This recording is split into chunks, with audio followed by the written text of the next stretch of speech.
أما بعد فإن خير الحديث كتاب الله وخير الهدي هدي محمد صلى الله عليه وسلم وشر الأمور محدثاتها وكل محدثة بدعة وكل بدعة ضلالة وكل ضلالة في النار وبعد أعوذ بالله من الشيطان الرجيم بسم الله الرحمن الرحيم والفجر وليال العشر وقال النبي صلى الله عليه وسلم كما ورد الإمام الترمذي عن ابن عباس رضي الله تعالى عنه قال قال رسول الله صلى الله عليه وسلم ما من أيام العمل الصالح فيها أحب إلى الله من هذه الأيام العشر قالوا ولا الجهاد في سبيل الله قال ولا الجهاد في سبيل الله إلا رجل خرج بنفسه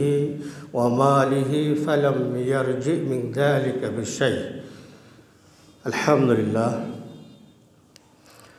অসংখ্য শুকরিয়া সে মহামহিম আল্লাহ রাব্বুল আলামিনের জন্য যিনি আজকের এই সাপ্তাহিক মিলনায়তনে যথাসময়ে আমাদেরকে উপস্থিত খুতবা শ্রবণ এবং সালাত আদায়ের জন্য যে আল্লাহ আমাদেরকে আসার তৌফিক দান করলেন তার শুকরিয়া করি আলহামদুলিল্লাহ। দরুদ ও সালাম বর্ষিত হোক মহানবী মুহাম্মদুর রাসূলুল্লাহ সাল্লাল্লাহু আলাইহি ওয়াসাল্লামের প্রতি। আজকের খুতবাতুল জুমার বিষয় হলো আমাল ও আশরে দিল হিজ্জা, জিলহজ মাসের প্রথম দশকের আমল। যদিও এই বিষয়ের উপরে আমাদের সবার মোটামুটি ধারণা আছে, কিন্তু দায়ীদের কর্তব্য হলো যখন যে বিষয় সামনে আসে সেই বিষয়টা জাতিকে সুস্পষ্ট ভাষায় জানিয়ে দেওয়া।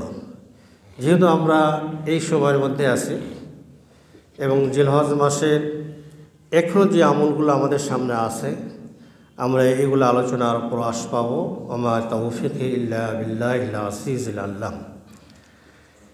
জিলহজ মাসের গুরুত্বের উপরে আল্লাহ রাব্বুল আলামিন মহাগ্রন্থ আল কোরআনুল কারীমে বলেন ওয়াল ফাজর, শপথ ফজরের, ওয়াল লায়ালিন আশর, শপথ 10 রাতের। তাফসীর বিজ্ঞানীগণ তারা এই যে 10 রজনী এটা বলতে তারা বলছেন এই 10 রজনী হলো আশরুল হিজ্জা, জিলহজ মাসের প্রথম দশক।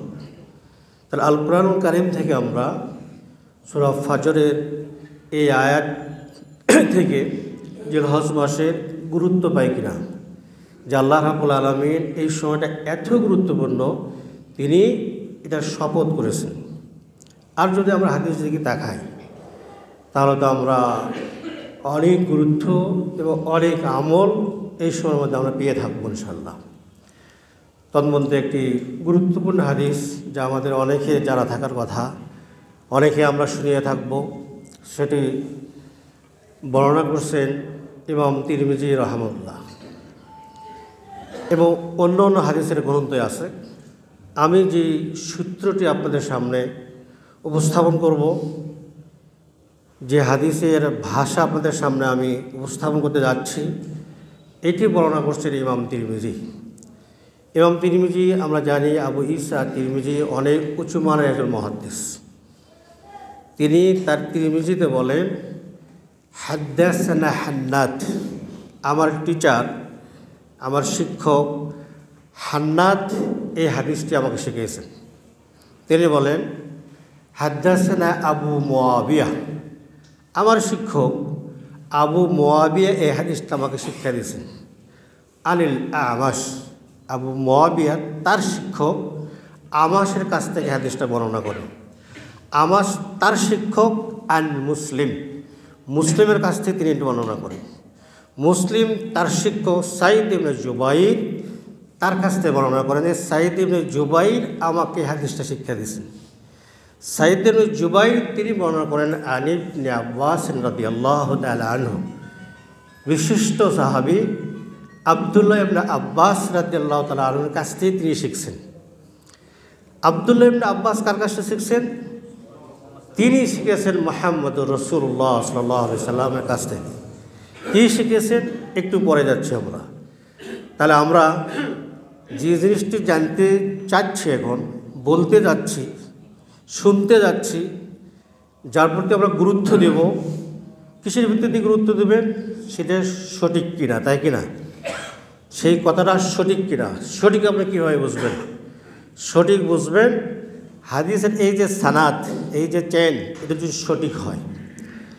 আজকে অসংখ্য হাদিস বলা হয়, কিন্তু হাদিসের মান বলা হয় না। হাদিসটা কি সহি না দঈফ আমাদের সামনে বলা হয় না। এই তিরমিজি যেখানে সহি হাদিস আছে সেখানে অনেক জাল হাদিসও আছে। তাহলে একজন শায়েখ উনি জাল হাদিসটা বললেন না সহি হাদিস বললেন, আমরা কীভাবে বুঝবো যদি উনি এর সূত্রটা বা রেফারেন্সটা আমাদেরকে না দেন, বা এই হাদিসটা সহি বা দঈফ এই কথাটুকু যদি না বলেন? এই জন্য বিশ্ব বরেণ্য হাদিস বিশারদ শায়েখ নাসিরউদ্দিন আলবানী উনি বলছেন, কোনো ব্যক্তি যদি হাদিসকে কোটেশন হিসেবে ব্যবহার করে, উদ্ধৃতি দেয়, চাই সেটা কোনো খুতবা হোক, বক্তৃতা হোক, সেমিনার হোক, সিম্পোজিয়াম হোক, লেখনীতে হোক, আর যদি উনি হাদিসটার মান না বলেন, যদিও হাদিসটা সহি, তারপরে যদি মান না বলেন, তাহলে উনি আল্লাহর কাছে দায়ী থাকবেন। কারণ তিনি মুসলিম উম্মাহকে সন্দেহের মধ্যে ফেলে দিলেন যে এটা সঠিক না ব্যাঠিক। একজন মানুষ তো মানবে যেটা সঠিক সেটা। তো ইবনে আব্বাস বলেন, আমি এটা শিখেছি মুহাম্মদুর রাসূলুল্লাহ সাল্লাল্লাহু আলাইহি ওয়াসাল্লামের কাছ থেকে। এর প্রথম টিচার মুহাম্মদ সাল্লাল্লাহু আলাইহি ওয়াসাল্লাম, তার কাছ থেকে কে? সাঈদ ইবনে আব্বাস। ইবনে আব্বাসের কাছ থেকে সাঈদ ইবনে জুবাই, তার কাছ থেকে মুসলিম, তার কাছ থেকে আমাশ, তার কাছ থেকে আবু মুআবিয়া, তার কাছ থেকে ইমাম তিরমিজির টিচার হান্নাদ, তার কাছ থেকে ইমাম তিরমিজির বইয়ে উল্লেখ হতে আছে। যদি এই হাদিসটি ইমাম তিরমিজি উল্লেখ না করতেন, গ্রন্থ আকারে যদি হাদিস না থাকতো, তাহলে ইমাম তিরমিজি থেকে আমার পর্যন্ত আজকে সানাদ বলতে হতো। আল্লাহু আকবার, আল্লাহ তাকে রহম করুক। ইমাম তিরমিজি তিনি বর্ণনা করছেন এবং এই হাদিসটা সহিহ হাদিস। এই রাবিগুলোর মধ্যে আমাশ নামে একজন ব্যক্তি আছেন, তাকে নিয়ে একটু কথা আছে, তারপরেও হাদিস বিজ্ঞানীগুলো বলছেন এবং তিরমিজিও বলছেন এই হাদিসটা সহিহ।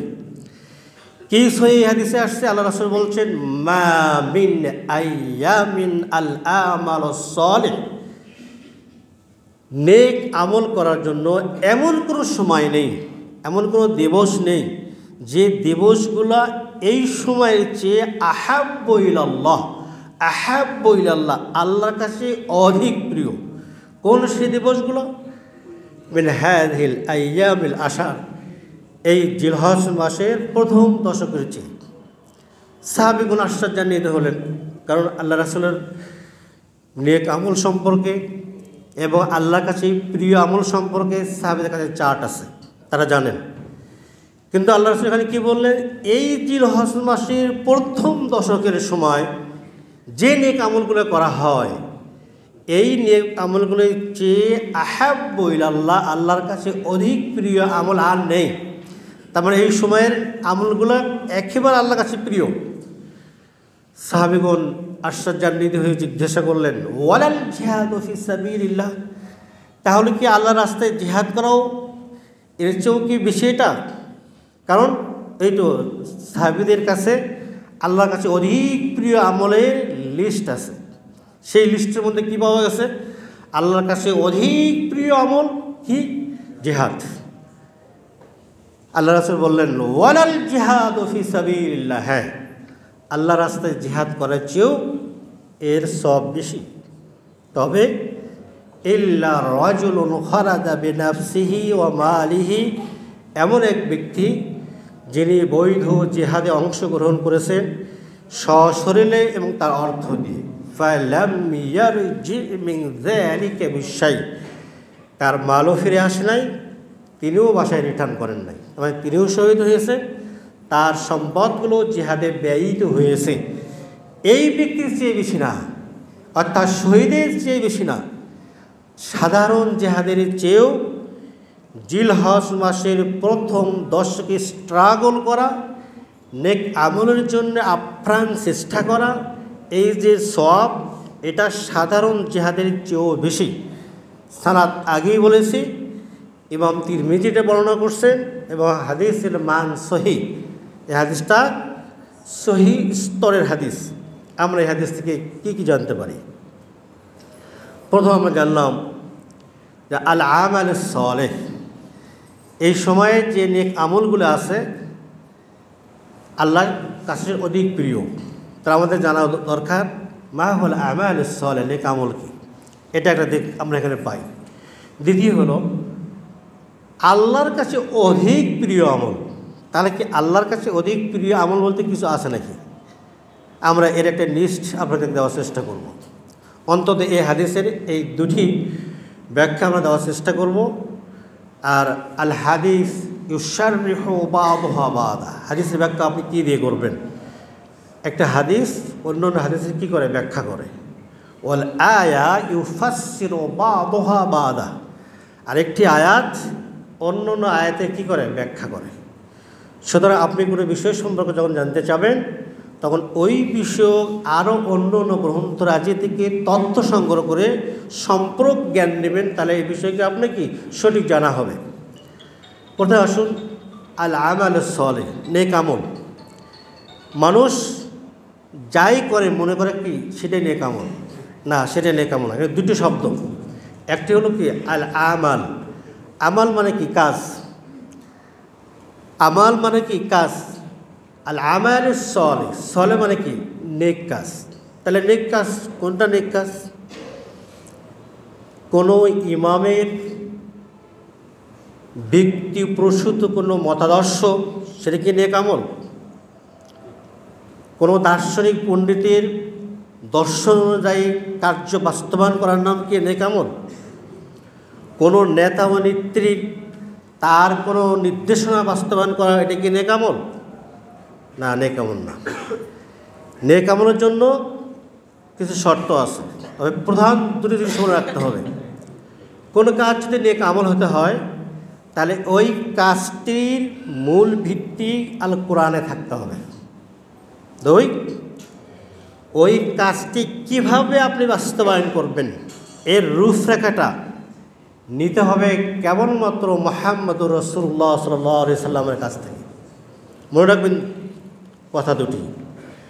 কোনো কাজ কখন নেক আমল হবে?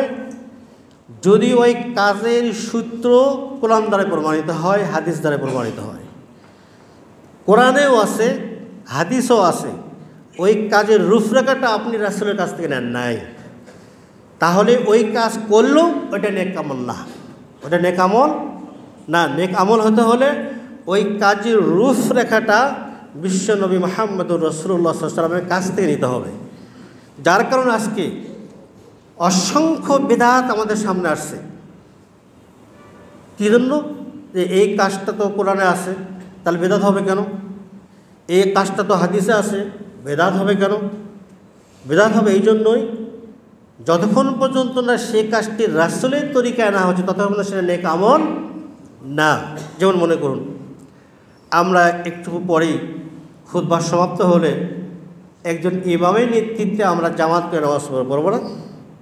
রাসূল তো বলছেন একাকী সালাতের চেয়ে জামাত করে নামাজ পড়া 25 থেকে 27 গুণ সব বেশি। এটা কি হাদিসে নাই? তাহলে জামাত করে সালাত আদায় করা এর ভিত্তি দলিল দ্বারাই সাব্যস্ত। তা কোন কোন সালাত আপনি জামাত করে পড়বেন আর কোন কোন সালাত আপনি একাকী পড়বেন, এই রূপরেখা কোথায় থেকে নেবেন? রাসূল সাল্লাল্লাহু আলাইহি ওয়াসাল্লামের কাছ থেকে না? এখন যদি আপনারা সবাই বলেন এই জুমার সালাতের আগে আমরা সবাই জামাত করে সুন্নাত পড়ব, এর রূপরেখা কি রাসূলের কাছে আছে? আর জুমার সালাতের আগে সুন্নত আপনি জামাত করে আদায় করবেন আর আশা করবেন আমি 25 থেকে 27 গুণ সব বেশি পাবো, সেটা কি হবে? আমি কি বুঝতে পারছি? আমল তো ভিত্তি বলেন আপনি, কিন্তু রূপরেখা নিজে তৈরি করলেন। এইভাবে দেখবেন অসংখ্য আমলের রূপরেখা পরিবর্তিত হয়েছে আমাদের দেশে। যে ইসলাম আল্লাহ রাব্বুল আলামিন হিরাই গুহায়, মক্কা, মদিনা ও পার্শ্ববর্তী এলাকায় সপ্তম আসমান থেকে জিবরিল আলাইহিস সালামের মাধ্যমে অভ্রান্ত শরীয়ত পাঠিয়ে দিয়েছিলেন, সেই শরীয়ত ওই এলাকা থেকে ভেদ হয়ে বাংলাদেশের মতন এই ভূখণ্ডে আসতে অনেক নেক আমলের রূপরেখা পরিবর্তিত হয়েছে। কোনো কোনো আমলতে এমন আছে শুধু নাম আছে, কিন্তু কোনো রূপরেখা শরীয়তের নাই, সম্পূর্ণ সেন্সেবল, রাসূলের কোনো রূপরেখা নাই। এগুলো নেক আমল হতে পারে না। দেখুন, এই যে আমাদের সামনে আসছে আল উযহিয়া, এটা কি নেক আমল না? কুরবানি কি নেক আমল না? দেখেন একজন সাহাবী কি করলেন, একজন সাহাবী তো ঈদের সালাত আদায় করলেন, এরপর রাসূলকে দাওয়াত দিলেন। দাওয়াত দিয়ে কি বললেন যে আমার বাসায় আপনার দাওয়াত। রাসূল চলেও আসলেন, এসে কি দেখলেন তার আঙ্গিনায় রক্ত প্রবাহিত। রাসূল কি বলছিলেন, এখানে রক্ত প্রবাহিত কেন? উনি বুঝিয়ে দিতে চাইলেন কি, ইয়া রাসূলুল্লাহ, এই জন্যই তো দাওয়াত, ঈদের সালাতের পরে সবাই তো কুরবানি করবে, সকলের ঘরে ঘরে মাংস থাকবে। আমি তো আপনার মহাব্বতে অধিক ভালোবাসার কারণে ঈদের যাওয়ার আগেই কুরবানিটা করে চলে গিয়েছি, যাতে আপনাকে খুব তাড়াতাড়ি মাংস খাওয়াতে পারি। এটা কি মহব্বত না? কত মহব্বত!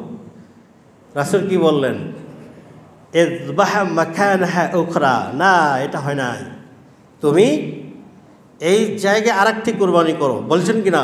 তিরমিজির সহিহ হাদিস। তাহলে কুরবানি করা তো নেক আমল, তাহলে ইনার নেক আমলটা হলো না কেন? চিন্তা করতে পারেন, সাধারণ মানুষ নাকি? রাসূলকে দেখেছেন সাহাবী, শুধু দেখেন নাই, রাসূলের সাথে অসংখ্য সাহাবীর সাথে তিনি ঈদুল আদহায় অংশগ্রহণ করছেন, অসংখ্য সাহাবীদের সাথে। তিনি কি করলেন তার লাইফে? ঈদের আগের কাজ, ঈদের পরের কাজটা এটা আগে করেছিলেন। আবেগ, আবেগ কি আমাদের হতে পারে না? কথা বুঝতে পারছেন কি না? এরকম অসংখ্য মানুষও তার আবেগে কাজ করে, সে দলিল খুঁজে দেখে না। রাসূল কি বললেন, তোমার কোরবানি হয়নি, ইযবা মাকানহা উখরা, তুমি আরেকটি কোরবানি করো। সে আরেকটি কোরবানি করছিল, সে আরেকটি কোরবানি করেছিল। তাহলে সে যে আগে কোরবানি করলো, এটা কি আমল না? না, এটা একটা আমল, কিন্তু নেক আমল না। আমল মানে কি? কাজ, ওয়ার্ক, একটা কাজ। সে কুরবানি করছে, পশু পেয়েছে, জব করছে, এটা কি কাজ না? এগুলি কাজ, কিন্তু এই কাজটা উযহিয়া, নেক আমল না। সে একটা কাজ করছে। নেক আমল কখন? যখন সুন্নাহ মাফিক হয়েছে, যখন সুন্নাহ, পরেরটা নেক আমল, আগেরটা নেক আমল ছিল না। আমি সাহাবীদের যুগের উদাহরণ দিচ্ছি। আরেকটি উদাহরণ আপনাদের মনে থাকবে। আল্লাহ রাসূল একদিন জালিসুন ফি নাহিয়াতিল মসজিদ, মসজিদে নববীর একটি প্রান্তে বসে আছেন। ফাজ্জাআ রাজুলুন, একজন ব্যক্তি আসলেন। ফাসাল্লা, তিনি সালাত আদায় করলেন। ফাজ্জাআ, রাসূলের কাছে গেলেন। ফাসাল্লামা, তাকে সালাম দিলেন। রাসূল কি বললেন? ওয়া আলাইকুমুস সালাম। ইরজি সাল্লি ফাইন্নাকা লাম তুসাল্লি, তুমি ওই জায়গায় ফিরে যাও, তুমি সালাত আদায় করো, কারণ তুমি সালাত আদায় করোনি। ভাষাটা বুঝবেন, এটা বুখারীর হাদিস। আলেম ক্লাসের মাদ্রাসার প্রত্যেকটি ক্লাসে পড়ানো হয়, এবং কাউমি মাদ্রাসায় মিশকাতে সিলেবাস এবং বুখারী সিলেবাস এটা আছে। অথচ আমরা আমাদের সালাত শুদ্ধ করে নিতে পারি না, আমরা হাদিস পড়াই। রাসূল কি বললেন? তিনবার এই লোকটাকে বললেন, পর্যায়ক্রমে তিনবার বললেন, এর যে তুমি ফিরে যাও, সল্লি, সালাত আদায় করো, ফাইন্নাকা, কেননা তুমি, লাম তুসাল্লি, সালাত আদায় করনি। বলেনি তোমার সালাত হয়নি, লাম তুসাল্লি, তুমি সালাত আদায় করনি। তাহলে ওই লোক যে তিনবার সালাত আদায় করলেন, ওটা একটা আমল না? সালাত নেক আমল কি না? সালাত নেক আমল তো তখন যখন এই আমলটি সল্লু কামা রাআইতুমুনি উসাল্লি, রাসূল বলছেন আমি যেভাবে সালাত আদায় করছি এইভাবে তোমরা সালাত আদায় করো। রাসূলের সালাতের সেই পদ্ধতি, সেই নিয়ম, সেই কানুন আলোকে, সেই রূপরেখার আলোকে যার সালাত হবে সেটা নেক আমল। বাকি সালাত নামের ওটা একটা কাজ, ওটা একটা আমল, কিন্তু ওটা নেক আমল না। এই সাহাবী, ইনি কি রাসূল দেখেন নাই? জালিসুন ফি নাহিয়াতিল মসজিদ, মসজিদের নববীর একটি প্রান্তে বসে আছে, সহিহ বুখারী। তাহলে উনি তো রাসূলকে দেখছেন, তাহলে রাসূলকে যিনি দেখছেন তিনি কি সাহাবী। আর সাহাবী কি অনেক উঁচু মর্যাদা সম্পন্ন মানুষ, যার প্রশংসা আল কোরআন দিয়েছে। তাই একজন সাহাবী তিনি সালাত আদায় করলেন, কিন্তু ওইটার নেক আমল ছিল না। কারণ রাসূলের রূপরেখা হয় নাই। তৃতীয়বারে গিয়ে তিনি বললেন, ইয়া রাসূলুল্লাহ, এটা যদি সালাত না হয়ে থাকে তাহলে আল্লিমনি সালাহ, আপনি আমাকে সালাত শিক্ষা দিন। রাসূল তাকে সালাত শিক্ষা দিলেন। একজন সাহাবী যিনি রাসূলকে দেখছেন মসজিদে নববীর মতন জায়গায়, তিনি সালাতে ভুল করলেন। আজকের মানুষের ভুল হতে পারে না? তাহলে কি বোঝা গেল? কোরআন এবং সুন্নায় পরিভাষা থাকলে হবে না, ওই পরিভাষার রূপরেখাটা রাসূলের কাছ থেকে নিতে হবে। রাসূল কিভাবে করছেন যদি সেইভাবে থাকে তাহলে সেটা নেক আমল। আর নেক আমল একটা ব্যাপক আমল। রাসূলের তরিকায় সম্পাদিত সমস্ত আমল নেক আমল। রাসূলের তরিকায় সম্পাদিত আমল না সেটা একটি কাজ, ওইটা নেক আমল না। আপনি ঘুম থেকে উঠছেন, আরেকটি মানুষের ঘুম থেকে উঠছে, ওঠে নাই মানুষ? আপনি ঘুম থেকে উঠে কিছু বলেছেন কিনা? এটা নেক আমল। আরেকজন লোক উঠছে, কিছুই বলেন নাই। আপনি বাথরুমে যান, কিছু বলেন কিনা? বাথরুম থেকে বের হন, কিছু বলেন কিনা? এটা নেক আমল। আপনি বাথরুম করে সওয়াব পান, এটা নেক আমল। আরেকজনও বাথরুম করেছে, তার কি বাথরুম বন্ধ হয়ে গেছে নাকি? সেটাও আমল, কিন্তু সেটা নেক আমল না। আপনি আজকে মসজিদে আসছেন, মসজিদে আসা কি নেক আমল না? কিন্তু আপনি মসজিদে আসার সময় আপনার ঘর থেকে ধর আপনি বের হন, ঘর থেকে যখন বের হবেন আপনি তিনটি কারণে বের হয়ে থাকেন। আপনি একটি হলো স্বাভাবিক কাজে আপনি বের হতে পারেন, দ্বিতীয় হলো আপনি দীর্ঘ সফরের জন্য বের হতে পারেন, তৃতীয় হলো আপনি মসজিদের জন্য বের হতে পারেন। ওই দুটি কাজের জন্য পৃথক পৃথক বিধান আছে ইসলামের। আপনি যদি মসজিদের জন্য বের হয়ে থাকেন, চাই তা জুমার সালাত হোক অথবা 5 ওয়াক্ত সালাত হোক, তাহলে আপনি কি বলবেন? আপনাকে একটা দোয়া বলতে হবে।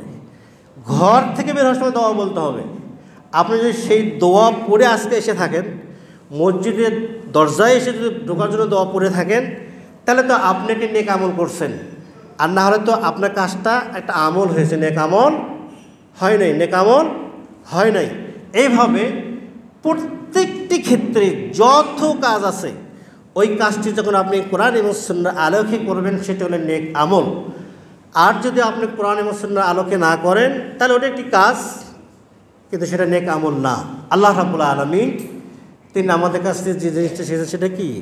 আমাল সালেহ, নেক আমল চেয়েছেন। বেশি আমল চান নাই, বরং বেশি আমলকারীরা জাহান্নামে যাবে। আল্লাহ কোরআনে মানে আমিলাতুন নাসিবাহ, অনেক আমলকারী কষ্টার্জিত আমল করছে, অত্যন্ত পরিশ্রম করে আমল করছে, বহু আমল আছে, কিন্তু লাভ কি? তাসলা নারান হামিয়া, তাদেরকে জ্বলন্ত অগ্নিকণ্ঠে নিক্ষেপ করা হবে। কী জন্য? ওগুলি ছিল আমল, নেক আমল ছিল না। ওগুলি নেক আমল ছিল না। তার নেক আমল বলতে আমরা কি বুঝলাম? এমন প্রত্যেকটি কথা, এমন প্রত্যেকটি কর্ম যা কেবলমাত্র আল্লাহর সন্তুষ্টির জন্য সম্পাদিত করা হয় এবং তার মূল তথ্য কোরআন এবং হাদিসে আছে, এবং ওই কাজটির রূপরেখা বিশ্বনবী মুহাম্মদুর রাসূলুল্লাহ সাল্লাল্লাহু আলাইহি ওয়াসাল্লামের তরিকায় তার দেখানো পথ অনুযায়ী করা হয়, এটি হলো নেক আমল। যদি তা না করা হয়, যদিও সেটা কোরআনে থাক অথবা হাদিসে থাক, রাসূলের তরিকারও যদি করা না হয়ে থাকে, তাহলে সেটাও নেক আমল না। তার মানে সালাতও নেক আমল হতে পারে না, যাকাত হতে পারে না, হজ হতে পারে না, উমরাও হতে পারে না, এগুলো ভুল হয়ে যেতে পারে। এগুলি নেক আমল তখনই হবে যখন পৃথিবীর একমাত্র মহামানব মুহাম্মদুর রাসূলুল্লাহ সাল্লাল্লাহু আলাইহি ওয়াসাল্লামের তরিকায় তা সম্পাদিত হবে। রাসূলের তরিকায় সম্পাদিত হলে ওইটা হবে নেক আমল, নতুবা সেটা নেক আমল হবে না। আল্লাহ রাব্বুল আলামিনের নবী তিনি এই হাদিসে বলে দিচ্ছেন যে আল্লাহর কাছে অধিক প্রিয় নেক আমল যা এই 10 দিনে করা হয়। তাহলে এই 10 দিনে আপনি যা করবেন সব আল্লাহর কাছে প্রিয়। তাহলে কি বোঝা যাচ্ছে? যে এই 10 দিন ছাড়াও কিছু আমল আছে আল্লাহর কাছে প্রিয়, আর এই সময়ে এসে আপনি যা করবেন তা আল্লাহর কাছে প্রিয় আমলের অন্তর্ভুক্ত হবে। দেখবেন আহাব্বুল আমাল ইলাল্লাহ, আল্লাহর কাছে অধিক প্রিয় আমল অনেক আছে। আল্লাহর কাছে অধিক প্রিয় আমল অনেক, বিভিন্ন হাদিসে বিভিন্ন সময় রাসূল সাল্লাল্লাহু আলাইহি ওয়াসাল্লাম বলছেন। তন্মধ্যে আল ঈমানু বিল্লাহ ওয়াসিলাতুর রহিম ওয়াল আমরু বিল মারুফ ওয়ান নাহি আনিল মুনকার। সহিহ আল জামে শাইখ নাসিরউদ্দিন আলবানী বর্ণনা করছেন হাদিসটা। আল্লাহর কাছে অধিক প্রিয় আমলের শীর্ষ রয়েছে আল্লাহর প্রতি ঈমান নিয়ে আসা, 1। 2 বিররুল ওয়ালিদাইন বা সিলাতুর রহিম, আত্মীয়তার সম্পর্ক, বাবা মার সেবা করা আল্লাহর কাছে অধিক প্রিয় আমল। আমরু বিল মারুফ, ন্যায়ের আদেশ করা, ওয়ান নাহি আনিল মুনকার, অন্যায়ের প্রতিরোধ করা, এগুলি হলো আল্লাহর কাছে খুব প্রিয় আমল। কোনো সময়, সর্বসময়ের জন্য। জিলহজ মাসের 10 দিন না, জিলহজ মাসের 10 দিন ছাড়াও সর্বময় সময় আল্লাহর কাছে অধিক প্রিয় আমল এই হাদিসে বর্ণিত এই 4টি। আব্দুল্লাহ ইবনে মাসউদ রাদিয়াল্লাহু তাআলা আনহু সহিহ বুখারীতে বলতেছেন, ইমাম বুখারী, আব্দুল্লাহ ইবনে মাসউদ বলেন, সাআলতু রাসূলুল্লাহ সাল্লাল্লাহু আলাইহি ওয়াসাল্লাম, আমি রাসূলকে নিজেই জিজ্ঞেস করলাম, ইয়া রাসূলুল্লাহ আইয়ুল আমাল আহাব্বু ইলাল্লাহ, ও রাসূল আল্লাহর কাছে সবচেয়ে প্রিয় আমল কি, আপনি কি বলবেন? আল্লাহ যে আমলগুলো সবচেয়ে বেশি পছন্দ করেন এরকম আমল কি? আল্লাহ রাসূল বললেন, আস-সালাতু আলা ওয়াক্তিহা, সালাত নির্দিষ্ট সময় আদায় করা। কুলতু সুম্মা আইয়ু, এরপর আল্লাহর কাছে অধিক প্রিয় আমল কি? এরপর অধিক প্রিয় আমল হলো যে তুমি আত্মীয়তা সম্পর্ক, বাবা মার বিররুল ওয়ালিদাইন, বাবা মার সেবা করবা। এরপর উত্তম আমল কি? আল জিহাদু ফি সাবিলিল্লাহ, আল্লাহর রাস্তায় জিহাদ করা। আমরা এখান থেকে পেলাম যে সঠিক টাইমে সালাত আদায় করা আউয়াল ওয়াক্তে আল্লাহর কাছে অধিক প্রিয় আমল। এখানে আমাদের অনেক স্টুডেন্ট এবং কর্মজীবী মানুষ রয়েছেন। আয়েশা সিদ্দিকা রাদিয়াল্লাহু তাআলা আনহা, তিনি এটা জিজ্ঞাসা করতেছেন রাসূলকে, যে রাসূলকে বলা হলো, আইয়ুল আমাল আহাব্বু ইলাল্লাহ, আল্লাহর কাছে সবচেয়ে প্রিয় আমল কি? আল্লাহ রাসূল বলতেছেন, আদওয়ামুহু ওয়া ইন ক্বাল্লা, যে কাজটি কন্টিনিউ করা হয়, যে কাজটি সবসময় করা হয়, নিয়মিত করা হয়, ধারাবাহিক করা হয়, যদিও তা কম, এটা আল্লাহর কাছে অধিক প্রিয়। তাহলে কি বোঝা গেল? একটি রুটিন মাফিক চলা, একটা নির্ধারিত কার্যাবলী পরিচালনা করা, নিয়মিত কাজ করা, এটা কি আল্লাহর কাছে অনেক প্রিয়। আপনি এক রাত জেগে সারা রাত তাহাজ্জুদ পড়লেন, আর 1 মাস খবর নেই, এটা আল্লাহর কাছে অধিক প্রিয় না। একজন স্টুডেন্ট এক রাত জেগে অনেক পড়াশোনা করছে, বাকি কোনো খোঁজ খবর নাই। আপনি একটি কাজের জন্য কোনো এক সময়কে খুব পরিশ্রম করছেন, বাকি পরিশ্রম নেই। আয়েশা সিদ্দিকা রাদিয়াল্লাহু তাআলা কর্তৃক বর্ণিত এই হাদিসে বলা হচ্ছে যে কাজটি নিয়মিত করা হয় তা যদিও কম, কিন্তু এই কাজটি আল্লাহর কাছে অধিক প্রিয়। আয়েশা সিদ্দিকা রাদিয়াল্লাহু তাআলা আনহা, তিনি নিজেই বলতেছেন, রাসূলের কাছ থেকে সংবাদ শোনার পরে তিনি যখন কোনো কাজ করতেন, লাযিমাতহু, তা নিয়মিত করতেন। সুতরাং আমাদের এটা অভ্যাসে আসা উচিত। আল্লাহ রাসূলের বিশিষ্ট একজন সাহাবী, তিনি তাওবান মাওলা রাসূলুল্লাহ সাল্লাল্লাহু আলাইহি ওয়াসাল্লাম, রাসূল সাল্লামের একজন দাস তাওবান, তাকে জিজ্ঞাসা করতেছেন। তলহা আল ইয়ামারি, তিনি তাওবানকে জিজ্ঞাসা করতেছেন, তাওবান আইয়ুল আমাল আহাব্বু ইলাল্লাহ, আল্লাহর কাছে অধিক প্রিয় আমল কি? ফাসাকাতা, তিনি নীরব হয়ে গেলেন, কিছু বলছেন না। আবার তাকে জিজ্ঞাসা করলেন, আপনি তো রাসূলের কীর্তদাস, রাসূলের পাশে ছিলেন, আপনার তো বেশি জানার কথা রাসূলের হাদিস, আপনি বলুন আইয়ুল আমাল আহাব্বু ইলাল্লাহ, আল্লাহর কাছে অধিক প্রিয় আমল কি? তিনি নীরব থাকলেন। তৃতীয়বার আবার জিজ্ঞাসা করলেন। তৃতীয়বার উনি যখন জিজ্ঞাসা করলেন তখন বললেন, আলাইকা বিসসুজুদ, তোমার উপর অপরিহার্য হলো বেশি বেশি সিজদা করা। তার মানে আল্লাহ রাসূল বলছেন কি, একজন মানুষ সবচেয়ে আল্লাহর বেশি নিকটতম হয়ে যায় যখন সেই সিজদা দেয়, তার মাথাকে অবনত করে সিজদা পাঠ করে, এবং সিজদায় সে আল্লাহর কাছে যা চায়, দোয়া কবুল, এটা গুরুত্বপূর্ণ মুহূর্ত। আর আল্লাহর কাছে অধিক প্রিয় আমলের অন্তর্ভুক্ত একটা আমল হলো যে মানুষ বেশি বেশি করে সিজদা দেবে, সহিহ মুসলিমের হাদিস। অন্য একটি হাদিসে আসছে, আল্লাহ রাসূলকে জিজ্ঞাসা করা হলো যে আল্লাহর কাছে সবচেয়ে প্রিয় আমল কি? বললেন হাসি মুখে কথা বলা। আপনি কাউকে হাসি মুখে হাস্যোজ্জ্বল চেহারা নিয়ে কথা বলবেন, এটা কি আল্লাহর কাছে অধিক প্রিয়, আল্লাহর কাছে অধিক প্রিয়। সংক্ষেপে আমরা এটা শেষ করে দেই। সহিহ বুখারীতে একটা হাদিসে আসছে যে আল্লাহর কাছে অধিক প্রিয় আমল যা তিনি কী করেছেন, ইফতারাইতু, আমি তোমাদের মধ্যে কী করেছি, ফরজ করে দিয়েছি। অর্থাৎ ফরজ ইবাদতগুলা আল্লাহর কাছে অধিক প্রিয়। তবে মনে রাখবেন এই হাদিসটি কিন্তু তার একটা গুরুত্বপূর্ণ অংশ এই জায়গায় আছে। সে জায়গায় আল্লাহ রাসূল কী বলছেন, আল্লাহর কাছে অধিক প্রিয় আমল ফরজ সমূহ। আল্লাহ যা ফরজ করে দিয়েছেন আল্লাহ এটা খুব পছন্দ করেন। তবে ফরজ ইবাদত দিয়ে কোনো মানুষ কিন্তু আল্লাহর নৈকট্যই পৌঁছতে পারবে না। মানুষ আল্লাহর নৈকট্যতে পৌঁছবে কীভাবে? ইয়াতাকাররাবুল আবদু বিন-নওয়াফিল, এই হাদিসই আছে। একজন মানুষ আল্লাহর নৈকট্য লাভ করেন নফলের মাধ্যমে। আল্লাহু আকবার, নফলের মাধ্যমে। এবং নফল আদায়ের মাধ্যমে একজন মানুষ কত গুরুত্বপূর্ণ হয় জানেন? নফল ইবাদতের মাধ্যমে একজন মানুষ নবী এবং রাসূলদের দরজায় চলে যায়। অথচ মানুষ নফলে গুরুত্ব অনেকে দেয় না। একটি জায়গায় গিয়ে নফল ইবাদতকারী ব্যক্তি তিনি নবী এবং রাসূলদের দরজায় পৌঁছে যান। সেটা কি? নবী এবং রাসূল বলেন মুস্তাজাবাতুদ দোয়া, তাদের দোয়া কী করা হয়? কবুল করা হয়।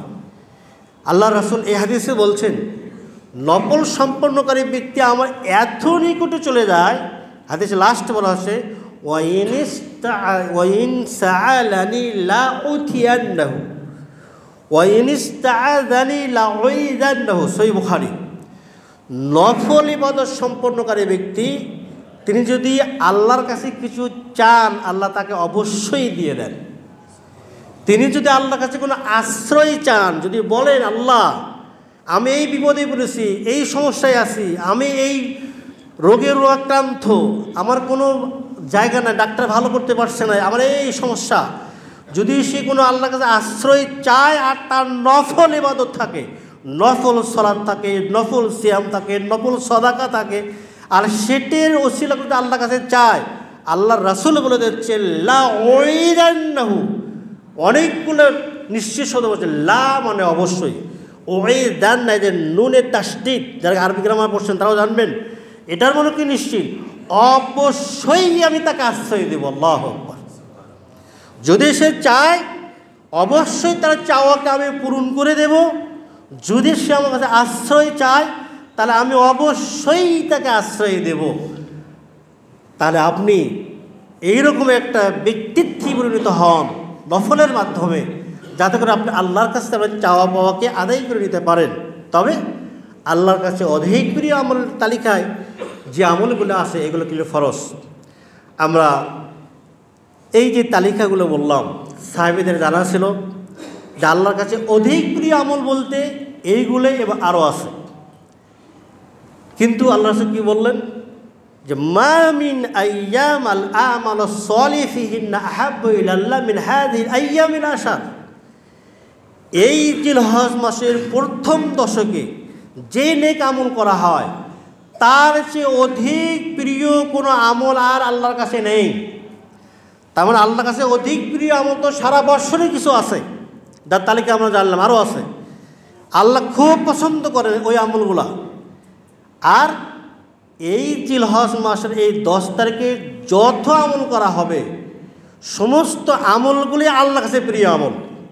না আমি বুঝতে পারি না আপনাদেরকে, আবারও বলছি, জিলহজ মাসের প্রথম দশক ছাড়া সারা বছরের জন্য কিছু আমল আছে যে আমলগুলো আল্লাহর কাছে খুব প্রিয় আমল। ওই আমলগুলো করলে আল্লাহর কাছে আপনি খুব প্রিয় বান্দা হতে পারেন। আর আল্লাহর কাছে আপনি অধিক প্রিয় বান্দা হয়ে গেলে দুটি জিনিসটা আপনি পেয়ে যেতে পারেন। একটা জিনিস হলো আল্লাহ আপনাকে পরীক্ষা করবেন এবং আপনি সেই টেস্টে পড়ে যাবেন। কারণ ইদা আহাব্বা কাওমা ইবতালাহু, আল্লাহ যখন কাউকে ভালোবাসেন তখন কি করেন, তাকে পরীক্ষা দিয়ে দেন। আপনার লাইফে যদি এরকম পরীক্ষা এসে থাকে, বিপদের পরে বিপদ, বিপদের পরে বিপদ, বিপদের পরে বিপদ, তাহলে মনে করবেন আল্লাহ আপনাকে ভালোবেসেছে, আল্লাহর প্রিয় আমগুলো আপনি করে থাকেন। আরেকটি লক্ষণ হলো, আপনার যদি জনগণের মধ্যে গ্রহণযোগ্যতা বৃদ্ধি পায়, আপনি যে সমাজে আছেন সেই সমাজের লোকগুলো ভালোবাসে আপনাকে। কারণ আল্লাহর অধিক প্রিয় আমলগুলো যদি কোনো মানুষ করে, তখন আল্লাহ রাব্বুল আলামিন সেই লোকটাকে ভালোবাসেন। আল্লাহ রাব্বুল আলামিন জিবরিল আলাইহিস সালামকে ডেকে বলে, ও জিবরিল, আমি ওই লোকটাকে ভালোবাসি। জিবরিল চিৎকার দিয়ে বলেন, আল্লাহ ওই লোকটাকে ভালোবাসেন। মালাক ফেরেশতারা তারা ওই লোকটাকে ভালোবাসতে শুরু করেন। সুম্মা ইয়াদাউ ফিল আরদ, অথবা আল্লাহ রাব্বুল আলামিন ওই লোকটার গ্রহণযোগ্যতা পৃথিবীবাসীর মধ্যে দিয়ে দেন। যদি আপনি এরকম পেয়ে থাকেন, তাহলে মনে করবেন আপনাকে আল্লাহ রাব্বুল আলামিন খুব ভালোবাসেন এবং আল্লাহর আপনি অধিক ভালোবাসার পাত্রই পরিণত হয়েছেন। যে কোনো সময়ের জন্য কিছু ভালো আমলের তালিকা আছে, আর আল্লাহ রাব্বুল আলামিন আমাদের জন্য সুবর্ণ সুযোগ করে দিয়েছেন, অত্যন্ত গুরুত্বপূর্ণ অফারে দিয়ে দিয়েছেন যে জিলহজ মাসের প্রথম দশকে কোরআন এবং সুন্নাহ মাফিক আপনি যে কথাটাই বলবেন, আপনি যে দোয়াটাই পাঠ করবেন, আপনি যে ইবাদতটাই করবেন, আপনি পারস্পরিক যে সম্পর্কটাই উন্নয়ন করবেন, প্রত্যেকটি কাজ, প্রত্যেকটি কথায় নেক আমলের অন্তর্ভুক্ত এবং এই সময়ের প্রত্যেকটি কাজেই আল্লাহর কাছে অধিক প্রিয়। আল্লাহু আকবার। তাহলে এর কথা দ্বারা বিশ্বনবী হোসেন কী জানাতে চেয়েছেন?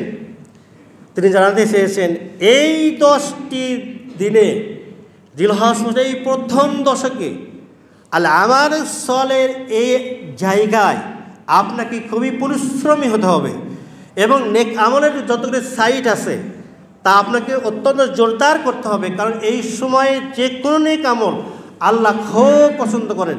এখানে কোনো ফিক্সড কথা বলেন নাই, যদিও কিছু ফিক্সড আমল এই সময়ে আছে।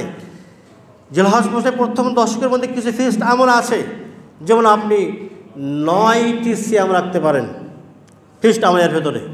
আপনি সিয়াম রাখতে পারেন সাওমে ইয়াউমে আরাফা, আরাফার দিবসের সিয়াম।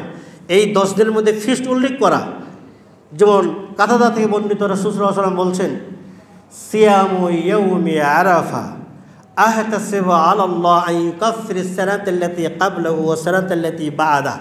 সহিহ মুসলিম। সাওমে ইয়াউমে আরাফা, আরাফার দিবস। আরাফা কি এই 10 দিনের মধ্যে কিনা? এই 10 দিনের মধ্যে কিনা? জিলহজ মাসের প্রথম দশক কিনা? সাওমে ইয়াউমে আরাফা, আরাফার দিবসের সিয়াম। আমি আল্লাহর কাছে আশা রাখি পূর্বের এবং পরের 2 বছরের গুনাহ মাফ করে দেওয়া হবে। তো মনে রাখবেন, এই যে অফার, এটা কি কবিরা গুনাহ? 2 বছরের গুনাহ মাফ করে দেওয়া হবে। যেখানেই দেখবেন এত বছরের গুনাহ মাফ করে দেওয়া হবে উইদাউট কন্ডিশন, সেই গুনাহগুলো হলো কি? সেই গুনাহ হলো সগীরা গুনাহ। যদিও এই হাদিসের এরকম কোনো পরিভাষা নাই, কারণ হাদিস ইশাররিহু বা'দুহা বা'দা, একটা হাদিস অন্য হাদিস কি করে তাফসীর করে। কবিরা গুনাহ কখনোই আল্লাহ রাব্বুল আলামিন তাওবাবিহীন মাফ করবেন না। কোনো কবিরা গুনাহ আল্লাহ রাব্বুল আলামিন তওবা ছাড়া মাফ করবেন না। আপনি কবিরা গুনাহ মাফ পেতে চান, যথাযথ আপনাকে তওবা করতে হবে। তওবা ছাড়া মাফ হয় এইরকম আমলগুলো হলে কি? সগীরা গুনাহ। তার মানে আপনি সাওমে ইয়াউমে আরাফা, আরাফার দিবসের এই সিয়ামের মাধ্যমে 2 বছরের আগে ও পরে 2 বছরে সগীরা গুনাহ থেকে আপনি মুক্ত পাবেন, মুক্ত হয়ে যাবেন। তাও তো কম না, সগীরা গুনাহ থেকে আপনি মাপ পাবেন। তবে এই ক্ষেত্রে একটা জিনিস মনে রাখতে হবে, সাওমে ইয়াউমে আরাফা, আরাফার দিবসের সিয়াম, কিছু ইবাদত রয়েছে স্থানের সাথে জড়িত, সেই স্থানে গিয়ে সেই ইবাদত করা লাগে। যেমন সালাতুল জুমা, আজকে কেমন সালাতুল জুমা কিনা? জুমার সালাত আদায়ের জন্য, জুমার সালাত আদায়ের জন্য কি ওয়াক্তে মসজিদ হবে?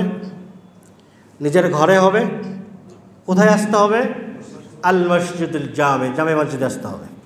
কারণ এটা কি জায়গার সাথে সম্পৃক্ত ইবাদত। কিছু ইবাদত আছে মুআয়্যানুন বিল ওয়াক্ত, টাইমের সাথে সম্পৃক্ত। আপনি রমাদানের সিয়াম রাখবেন রমাদান মাসের আগে, টাইম হতে হবে না? আপনি কি এখন মাগরিবের নামাজ পড়বেন? সময়ের সাথে জড়িত। কিছু ইবাদত আছে সময়ের সাথে জড়িত। সাওমে ইয়াউমে আরাফা, হাদিসে পরিভাষাটা বুঝবেন, এই নিয়ে অনেক দ্বন্দ্ব কিন্তু বাংলাদেশে হয়। সাওমে ইয়াউমে আরাফা, আরাফার দিবসের সিয়াম, আরাফার দিবসের সিয়াম। তাহলে কিসের সাথে জড়িত? আরাফার দিবসের সাথে জড়িত, আরাফার দিবসের সাথে জড়িত। যেদিন আরাফা, আরাফা নামক জায়গায় হাজিরা উপস্থিত হবেন, ওই দিনে হাজিরা ব্যতীত পৃথিবীর যে কোনো প্রান্তের মুসলিমরা সিয়াম রাখলে ওইটা হবে সাওমে ইয়াউমে আরাফা। তাহলে ওইটা কি হাজিরা আরাফার দিবসের সাথে সম্পৃক্ততার সাথে জড়িত, এটা তারিখের সাথে জড়িত না, জায়গার সাথে জড়িত। এখন দেখা যাবে হাজিরা আরাফাই ছিল একদিন, আর আমাদের ভাইয়েরা, আমাদের সিস্টারেরা সিয়াম রাখছেন আর একদিন। এরকম করাটা উচিত হবে না। যদি আমরা সাওমে ইয়াউমে আরাফা করতে চাই তাহলে আরাফার দিবসেই রাখতে হবে। আমরা জানি সাওমে আরাফা এবার কবে, সবাই তো আমরা জানি। সুতরাং আগামীকাল যেন আমরা এই সওয়াব আমরা চেষ্টা করি। তাহলে এটা একটা ফিক্সড, এই সময়ের মধ্যে একটা ইবাদত। এই সময়ের মধ্যে ইবাদতের মধ্যে আমরা পেয়ে থাকব তাকবীর। আপনি বেশি বেশি বেশি করে আল্লাহু আকবার, আল্লাহু লা ইলাহা ইল্লাল্লাহ তাকবীর পাঠ করতে পারেন। এই সময়ের মধ্যে আমাদের গুরুত্বপূর্ণ ইবাদত রয়েছে কি, যে ঈদুল আদহা, ঈদুল আদহার 10 তারিখে কিনা, ঈদ কি 10 তারিখের মধ্যে কিনা, আপনি এটাও পেয়ে যাবেন। আল উদহিয়া, আপনি গুরুত্বপূর্ণ ইবাদত পেয়ে যাচ্ছেন, আল উদহিয়া কুরবানি। এবং এখানে কি আছে, হজও রয়েছে, গুরুত্বপূর্ণ ইবাদত। এক্ষেত্রে আমি আপনাদেরকে একটি বিষয়ে এই জায়গাতে একটা ইঙ্গিত দেবো, সেটা হলো এই 10 দিনের মধ্যে ফিক্সড যে ইবাদতগুলো, তার মধ্যে গুরুত্বপূর্ণ একটা ইবাদত হলো আল উদহিয়া, কোরবানি করা। কোরবানি মাসালা মাসাইল, এই বিষয়ে কর্তব্য, এই বিষয়ে অনেক কিছু আমরা শুনছি, আমি সেদিকে যেতে চাচ্ছি না। আমি একটা বিষয় আপনাদের হাইলাইট করব, এই কোরবানি, এই উদহিয়ার মূল বিষয়টা কি। এই মূল বিষয় কিন্তু এটা কি আল্লাহ রাব্বুল আলামিন কোরআনে বলে দিয়েছেন। এবং আল্লাহ রাব্বুল আলামিন আল কুরআনুল কারিমে বহু জায়গায় বলছেন। একটি জায়গায় আপনাদেরকে আমি স্মরণ করে দিয়ে যাব। আল্লাহ রাব্বুল আলামিন বলতেছেন, ক্বাদ কানাত লাকুম উসওয়াতুন হাসানাতুন ফি ইব্রাহিম ওয়াল্লাযীনা মাআহু, যে তোমাদের জন্য ইব্রাহিম এবং তার সাথে যারা আছে তাদের জন্য উত্তম আদর্শ রয়েছে। আমাদের জন্য উত্তম আদর্শ কি? মুহাম্মদ সাল্লাল্লাহু আলাইহি ওয়াসাল্লাম না? আমাদের জন্য উত্তম আদর্শ মুহাম্মদ সাল্লাল্লাহু আলাইহি ওয়াসাল্লাম। কিন্তু আল্লাহ রাব্বুল আলামিন কেন কি বলছেন? ইব্রাহিম এবং তার সাথে যারা আছে তাদের লাইফে তোমাদের জন্য উত্তম আদর্শ আছে। মানুষ উত্তম আদর্শ খুঁজে কোথায়? কার্ল মার্ক্সের কাছে, লেনিনের কাছ থেকে, কোনো নেতা নেত্রী, ঐতিহাসিক, দার্শনিক, পণ্ডিত, ওদের কাছে। আল্লাহ রাব্বুল আলামিন কোরআনে স্বীকৃতি দিচ্ছেন তোমাদের লাইফের জন্য উত্তম আদর্শ আছে ইব্রাহিম এবং তার সাথে। ইব্রাহিম ইসলামের জীবনে কত আদর্শ, কত উদাহরণ আছে, আমি সেদিকে যেতে যাচ্ছি না। এতটুকুই বলবো, ইব্রাহিম ইসলাম আগুনে ফেলে দিয়ে দিল, তখন তিনি তার ঈমান হারিয়ে ফেলছিলেন না? ফেলছিলেন। আল্লাহ বলছেন, ইন্না ইব্রাহিম কানা উম্মাতান কানিতান লিল্লাহি হানিফা। এক ইব্রাহিম নিজে একটি উম্মাহ। এখানে আমাদের উসওয়াতুল হাসানা আছে। ইব্রাহিম আলাইহিসসালামকে আগুনে ফেলে দেওয়ার পর তিনি তার স্ত্রীকে নিয়ে পালাচ্ছিলেন, তাই না? তার সাথে কে ছিল? দ্বিতীয় মুসলিম, তার স্ত্রী সারা। তার লাইফে আমাদের কি আদর্শ আছে? তাকে যখন জিনার জন্য নিয়ে যাওয়া হলো, উনি কি করছিলেন? উনি আল্লাহর কাছে দাবি জানাচ্ছিলেন, আল্লাহ আহসানতু ফারজি ইল্লা আলা জাওজি, আমি আমার লজ্জাস্থানকে হেফাজত করেছি একমাত্র আমার স্বামী ইব্রাহিম ছাড়া। আমি যদি আমার লজ্জাস্থান হেফাজত করে থাকি তাহলে এই কাফেরের কাছ থেকে আমাকে রক্ষা করো। আল্লাহ রক্ষা করেন নাই? সারার জীবনী থেকে আপনি কি আদর্শ পাচ্ছেন? আপনি যদি আপনার চরিত্রকে জিনা থেকে বিভক্ত করতে পারেন, আপনার দোয়ার ডাইরেক্ট আল্লাহ কবুল করবেন। এরপর আমরা পেয়ে থাকি আর একটা মহিলাকে, তার নাম কি? হাজেরা। হাজেরাকে রেখে আসেন মক্কায়। আমি বুখারীর দীর্ঘ হাদিস বলতে যাচ্ছি না, সেখানে তার লাইফে আমাদের কি শিক্ষা আছে। হাজরাকে যখন মক্কায় রেখে যাচ্ছেন, যেখানে মানুষ নাই, খাবার ব্যবস্থা নাই, কিছু নাই, সেই বুখারী খুঁজে দেখুন। হাজরা ইব্রাহিমকে বলছে, ইয়া ইব্রাহিম আইনা তাযহাব, ইব্রাহিম আমাকে রেখে কোথায় যাচ্ছ? ইব্রাহিম কিছুই বলছেন না। ইব্রাহিম আলাইহিস সালাম যাচ্ছেন, শুধু যাচ্ছেন, পিছে পিছে তার স্ত্রী হাজরা যাচ্ছেন। হঠাৎ করে হাজরার মনে হলো, এমন তো হওয়ার কথা না, এমন তো হওয়ার কথা না, উনি কিছুই আমাকে বলতেছেন না। আল্লাহ আমারাকা বিহাদা, ইব্রাহিম আল্লাহ কি তোমাকে এটা নির্দেশ দিয়েছে যে আমাকে এখানে রেখে চলে যাবে? ইব্রাহিম আলাইহিস সালাম ইশারা করে বললেন, হ্যাঁ আল্লাহ আমাকে এটা নির্দেশ দিয়েছে। যখনই হাজরা এটা বুঝে ফেললেন যে আল্লাহ নির্দেশ দিয়েছে এই জনবিহীন, খাবারবিহীন এই ভূখণ্ডে তাকে থাকতে হবে, তখন দেখছেন হাজরার ঈমান। সঙ্গে সঙ্গে ইব্রাহিম সালামের কাছ থেকে পিঠ ফিরিয়ে নিয়ে উনি কী বলছেন, ঈদাল্লা ইউদাইয়ুনা, ইব্রাহিম যাও, কোনো যায় আসে না। আল্লাহ যখন আমাকে থাকতে বলছেন, আল্লাহ আমাদের কোনো ক্ষতি করবেন না। এই তাকওয়া, এই তাওহীদ, এই আল্লাহর প্রতি অগাধ বিশ্বাস, এই তাওয়াক্কুল, আল্লাহ রাব্বুল আলামিন কোরআনে বলতেছেন, ইব্রাহিম এবং তাদের সাথে যারা আছে তাদের জীবনীতে তোমাদের উত্তম আদর্শ আছে। হাজারার জীবনীতে আমাদের জন্য উত্তম আদর্শ। আমরা কি এরকম হতে পেরেছি নাকি? সর্বশেষ ব্যক্তি কথা বলবো, ইসমাইল আলাইহিস সালাম। ইসমাইল আলাইহিস সালাম কি আল্লাহ কোরআনে বলছেন, ক্বাদ কানাত লাকুম উসওয়াতুন হাসানাতুন ফি ইব্রাহিম ওয়াল্লাযিনা মাআহু, ইব্রাহিম এবং তার সাথে যারা আছে তাদের জীবনীতে তোমাদের জন্য উত্তম আদর্শ আছে। কি উত্তম আদর্শ? একটা বাচ্চা যখন বড় হয়ে যায়, বাবার সাথে হাঁটে, চলাফেরা করে, তখন কি তার প্রতি মহব্বত বেশি হয় না? এই কথাই তো আল্লাহ কোরআনে বলছেন, ফালাম্মা বালাগা মা'হুস সাই, ইসমাইল আলাইহিস সালাম যখন ইব্রাহিম আলাইহিস সালামের সাথে এরকম চলাফেরা করা শুরু করলেন, তখন তাকে কুরবানি করতে বললেন, তাই কি না? আল্লাহ রাব্বুল আলামিন তখন তাকে কুরবানি করলেন এবং তিনি কি বললেন? অবাধ্য ছিলেন, সাতাজুদিনী ইনশাআল্লাহু মিনাস সাবিরিন, তুমি আমাকে সবরকারী পাবেন। তো এখান থেকে আল্লাহ রাব্বুল আলামিন এখান থেকে আমাদেরকে তার জীবনী থেকে শিক্ষা নিতে বলছেন। আল্লাহ রাব্বুল আলামিন কুরবানি গোশত চান না, মাংস চান না। এই তাওহীদপূর্ণ ব্যক্তি যেন আমরা হতে পারি, এরকম ছেলে যেন আপনি গঠন করতে পারেন, এরকম ব্যক্তি যেন আপনি গঠন করতে পারেন, যাতে আপনি আল্লাহর আদর্শকে বাস্তবায়ন করতে পারেন। আল্লাহ রাব্বুল আলামিন কুরবানির মাধ্যমে এই শিক্ষা আমাদেরকে দান করুন, আমিন।